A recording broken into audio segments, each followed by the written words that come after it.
Et bienvenue dans cet épisode de podcast un petit peu spécial puisque, aujourd'hui je te propose d'aller à la rencontre de la prochaine année qui arrive, à savoir 2023 et d'aller dire merci à 2022. Je vais essayer de pas utiliser le mot bilan. Je l'ai fait cette fois, je vais essayer de promis de ne pas réutiliser ce mot parce que je sais ô combien il peut être vraiment stressant. Je déteste faire des bilans d'année, je ne comprenais voilà, pas l'intérêt. Mais en fait, j'ai décidé cette année de le faire autrement et de quand même marquer le coup. Tiens, voilà, tu vois, c'est ça qu'on va faire. On va marquer le coup. On va marquer le coup dans ton couple, mais on va aussi marquer le coup pour toi, puisque c'est toi et c'est ta vie d'amoureuse qui m'intéresse. Alors, si ça te dit, je te propose de prendre peut-être de quoi écrire, que ce soit un papier, que ce soit ton ordinateur ou autre. Et puis, on y va. On va essayer de faire ce petit récap de l'année et d'aller se projeter pour l'année prochaine. Alors, comme je te l'ai dit, moi, j'aime pas trop faire le point parce que déjà en année, il se passe tellement de choses que moi, j'oublie un peu. Mais, j'ai envie de te proposer d'aller voir les trucs cool que tu as vécu cette année et de faire une liste. Alors, je vais pas te dire listes-en 5, listes-en 4, on s'en fiche. Listes-en autant que tu veux. S'il y en a qu'un seul, c'est OK. S'il y en a 15 000, c'est OK aussi. Mais voilà, je sais pas, d'aller lister finalement tous tous les petits moments qui ont été super chouettes et super agréables. Et je vais t'inviter à faire ça d'abord pour toi. Tous les moments qui, toi, mais vraiment, toi, t'ont fait plaisir. Ça peut être des projets personnels, des projets professionnels, ça peut être, voilà, des rencontres aussi que tu as pu faire. Moi, je sais que ma grande gratitude et ma grande fierté, c'est la création de Philoyoni, la création de cette page Facebook, de ce podcast, vraiment. J'en suis très très fière. J'ai aussi, pas mal de gratitude parce que, j'ai profité, un peu plus de temps de lecture cette année. Ça m'a fait du bien de reprendre du temps pour moi pour ça.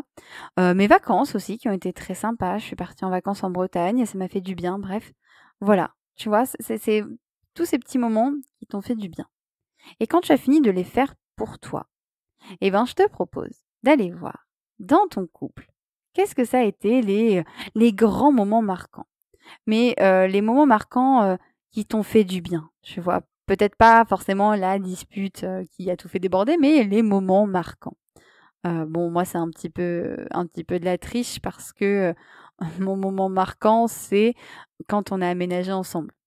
Voilà, ça fait 7 ans qu'on est ensemble et on a aménagé, pour la première fois, vraiment tous les 2 là en mars-avril, en déménageant. Donc ça a été, un vrai projet qu'on a mis en place, donc une vraie fierté. Mais ça va être aussi, voilà, toutes les petites sorties qu'on a pu faire, le fait qu'on ait mis en place, des petits rituels, des moments de discussion, voilà. Donc c'est tous ces moments qui ont été sympas, que tu as fait avec, ton ou ta partenaire. Voilà, ça peut être des échanges, ça peut être des moments sexuels aussi, qui t'ont fait, un bien fou, que ce soit avec toi-même, avec elle. En tout cas, voilà, tout ce qui peut te faire du bien.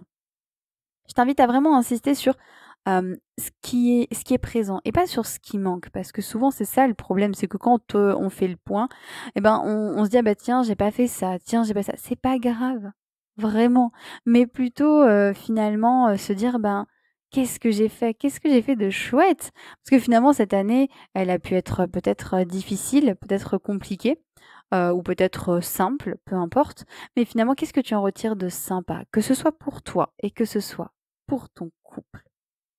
N'hésite pas à mettre, le podcast sur pause, hein, si tu as envie, d'écrire et si tu as envie un petit peu d'aller, plus loin. Je te propose, qu'on poursuive. Pour poursuivre, je te propose, peut-être d'aller voir maintenant, pour l'année prochaine, pour 2023, si tu as des envies ou des projets. Alors, rassure-toi parce que, moi je sais que c'est un peu mon gros stress. Moi rassure-toi, c'est j'ai du mal à me projeter, à savoir, ce que j'ai envie, mais ça peut être juste de dire: «OK, est-ce que là, j'ai des envies en particulier?» Hein, pas forcément me remettre au sport, pas, apprendre 4 nouvelles langues, mais je sais pas, ça peut être: «Ah bah tiens, j'aimerais bien qu'on aille, de temps en temps au cinéma. Ah bah tiens, j'aimerais bien, me faire, me participer à un cours de danse, à côté de chez moi qui me fait plaisir. Ah bah tiens, pour, l'année prochaine, j'aimerais bien, partir en week-end avec, mon amoureux, mon amoureuse. Voilà. Donc je t'invite à un petit peu réfléchir au projet que tu peux avoir toi de ton côté personnellement, et pareil, d'y réfléchir avec, ton couple pour aller voir, qu'est-ce que vous pouvez mettre en place ensemble, pourquoi pas. S'il y a des choses que tu as envie d'essayer, ça peut être l'occasion peut-être de réfléchir. Est-ce qu'il y a des choses que tu as envie de vivre avec ta partenaire? Peut-être sans te mettre la pression et sans te dire: «Il faut absolument que ce soit fait en 2023», parce qu'en fait, on s'en fiche, hein, même si c'est fait dans 2 ou 3 ans, c'est pas grave. Mais c'est intéressant, hein, de se poser un peu et de réfléchir à ses projets, quand on est en couple et quand on est seul aussi, hein, ça a beaucoup d'importance, et de dire: «Pas de pression, je les réaliserai quand je pourrai, mais je sais qu'ils sont là, je les ai notés et moi ça me fait plaisir d'y penser». Donc si vous avez, tous les 2 un projet de voyage ou si toi tu as un projet de voyage que tu as envie de partager avec, ta partenaire, vas-y, note-le. Où est-ce que tu aurais envie d'aller? Où est-ce que tu voudrais passer tes vacances? Moi je sais que, ouais, j'aimerais beaucoup voyager avec mon partenaire. Ça fait longtemps qu'on n'a pas, fait de gros, gros voyages et moi je sais qu'un de mes rêves avec mon partenaire, c'est qu'on parte, en Europe du Nord et qu'on fasse un petit tour de l'Europe du Nord, l'hiver, quand il fera bien froid avec la neige, tout ça, moi j'ai des frissons rien que d'en parler. C'est vraiment quelque chose que j'aimerais énormément vivre. Et ben, je l'ai noté, voilà, dans les choses qui me font envie, qui me font rêver et qui me donnent, envie d'aller creuser ces différents projets. Et ça peut être, ouais, ça peut être, tout plein d'autres choses, hein. Ça peut être: «Ah bah tiens, et si on adoptait un chien? Si on adoptait un chat?» Et tiens, si on déménageait, si on changeait de région? Ou des choses aussi, plus tranquilles aussi. Bah, tiens, si on passait 1 heure ensemble par semaine, pour, bah, voilà, discuter, échanger. Tiens, si on commençait une nouvelle série ensemble. Bref, tout ce que tu as envie de faire avec ton partenaire. Il y a rien de futile, hein. Toutes les idées sont très bonnes à prendre et fais-toi plaisir parce que pour l'instant, l'idée, c'est même pas forcément d'aller, le crier à tout le monde, hein, mais plutôt juste de l'écrire et de noter un peu, voilà, tous tes projets et tout ce que tu as envie, de mettre en place ou au moins peut-être, ce qui te donne envie d'y réfléchir. Je te laisse, prendre ce temps-là pour écrire, hein. Toujours, hein, n'hésite pas à mettre pause, hein, voilà, si jamais. Tu peux aller vraiment loin, hein, dans cette histoire de projet, tu peux aller dans les rêves aussi, hein, vraiment tout ce qui te fait vibrer parce que c'est hyper important de s'y accrocher et de se dire que, bah, rien n'est impossible, hein, et que plein de choses peuvent se faire, peu importe la durée de ta relation. Je te propose peut-être autre chose qui va être alors peut-être un peu plus challengeant, mais moi j'ai envie de rendre ça assez fun. J'ai envie de te proposer de marquer le passage de la fin d'année. Alors, comment faire? Beh, moi, je sais que les fêtes de fin d'année, c'est une occasion de se retrouver en famille, de passer du temps avec ses proches, même si j'ai aussi, conscience que beaucoup, de personnes sont seules à ce moment-là. Mais ce que je te propose, c'est d'aller marquer ça de manière différente, juste avec ton ou ta partenaire et de prendre un moment où vous êtes ensemble. Il y a que vous et il y a vraiment rien pour vous déranger et vous marquez soit cette fin d'année, soit ce début d'année. Soit ça peut être par une discussion, soit ça peut être en faisant l'amour, pourquoi pas. Ça peut être, en allant, au restaurant si ça fait longtemps que vous n'y êtes pas allés, en allant vous balader si ça fait un petit moment. Ça peut être juste en vous prenant les mains. Vraiment, mais juste de passer un petit moment avec la personne que tu aimes pour concrétiser encore plus ce lien d'amour et dire: «Bah tiens, on continue, on va continuer sur cette lancée». C'est aussi un moment où tu peux partager tout ce que tu as écrit là juste avant. Tu peux peut-être, le partager à ton ou ta partenaire si tu te sens en sécurité, et tu peux lui demander aussi: «Bah, tiens, est-ce que toi tu as des envies pour la suite? Est-ce que tu as des projets, des rêves que tu aimerais, vivre avec moi ou que tu aimerais vivre en solo?» Je sais que, mon partenaire, il a un grand rêve en solo. Lui aussi, il a envie de faire un grand voyage, en solo et je suis très heureuse pour lui. C'est quelque chose que je lui souhaite et même si je ne participerai pas à ce projet, je suis là pour le soutenir, pour l'aider à préparer, et je serai présente. Je serai ravie qu'il me raconte tout ça et je suis très heureuse qu'il puisse justement mener ce projet à bien. L'idée, c'est de se soutenir aussi en couple et de se soutenir dans nos projets, qui sont, personnels, professionnels, amoureux. Si tu as envie de marquer la fin d'année, le début de l'année qui va arriver, de manière, un peu plus symbolique peut-être, ou en tout cas si tu as envie, d'y passer du temps, tu peux vraiment aussi, écrire, pourquoi pas, une lettre à ton ou ta partenaire. Alors, pourquoi écrire une lettre? Ça peut paraître un peu bizarre, mais en fait, écrire, ça permet de poser ses idées. Des fois, quand on communique et quand on parle, on réfléchit pas forcément, donc des fois les mots sortent pas de la bonne manière ou des fois on n'arrive pas forcément à expliquer.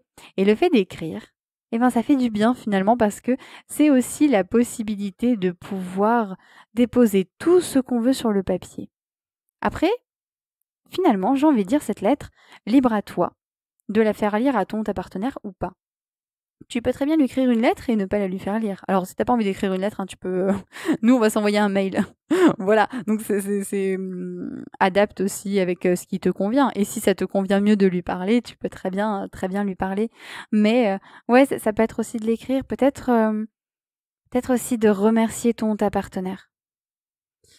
De lui dire: «Bah, je profite, de cette lettre ou de ce mail» ou peu importe ce que tu fais, juste pour te remercier parce que vraiment, vraiment, c'est génial. Tout ce que je vis avec toi, ça me fait un bien fou et voilà, tiens, je me rappelle de ça. Tu te souviens quand, là, cette année, on est partis et qu'on a fait ça ou et juste, si tu n'as pas le temps, ça peut être juste, lui faire une lettre, ou un mot, à lui glisser sous l'oreiller, lui dire juste un petit mot pour te dire que je t'aime. Même si ça paraît classique, même si ça fait très longtemps que vous vivez ensemble, ça fait tellement du bien de l'entendre et de l'entendre encore et d'une manière aussi différente.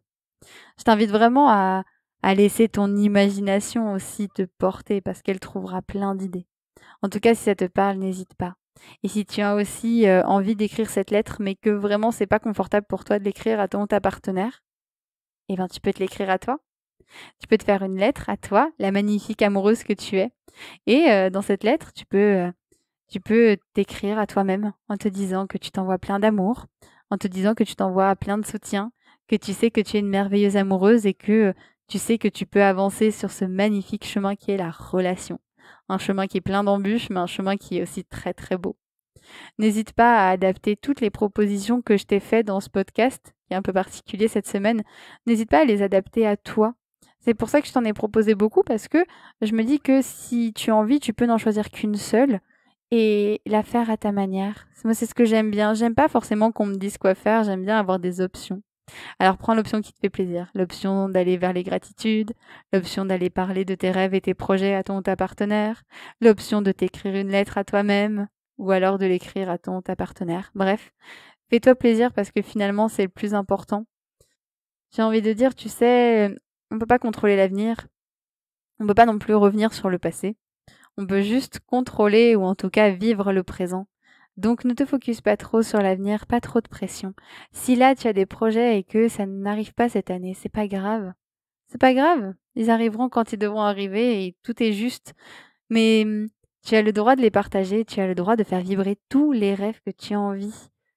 Donc je te propose de vraiment profiter de cette symbolique un peu voilà de fin d'année, début d'année. Mais si tu as envie de le faire plus tard dans l'année, c'est très juste aussi. Il n'y a pas de bon ou de mauvais moment pour aller marquer l'amour que tu as pour toi-même et l'amour que tu as pour ton partenaire.